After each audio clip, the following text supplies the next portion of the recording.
2026 may ayının 22'sidir. Dünən 21'dir. Dünən mən burada çekiliş apardım. Bu işi götüren Azərkörpünün bölgünə dedim ki, Cənab Prezident 86 milyon pul ayırıb ki, bak o dağın döşü ilə çəkəsiz. O dağın döşü ilə çəkəsiz. Oradan birləşməli o işi. Bax, indi Cənab Prezident 3 gündür burada iş gedir. Bax, hələ dedim ki, dünən bu Cənab Prezidentin ölkə başçısının ayrılmış vəsaiti gətirib bu selin qabağına verməyin. TikTok'a da qoymuşam. Cənab Prezidentin ehtimalını doğrudun. Cənab Prezident əlindən gələn eləyir bu ölkə üçün. Bax, siz neynədiniz? Gətdiniz, verdiniz selin qabağına. Bax, sizin işləriniz bu cürnədir.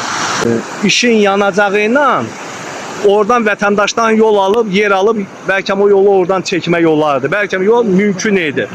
Bax, mümkün idi. Bax, demək oradan birincisi dağın döşündən gəlməlidir. İkincisi də ki, Cənab Prezident, bax, buradan vətəndaşdan torpaq alınıb. Bir 20 metr, 30 metr o yana 20 metr, 30 metr o yana vətəndaşdan yeri alıb yol çəkmək olardı. Bax, 3 gündür, 4 gündür iş gedir. Bax, budur.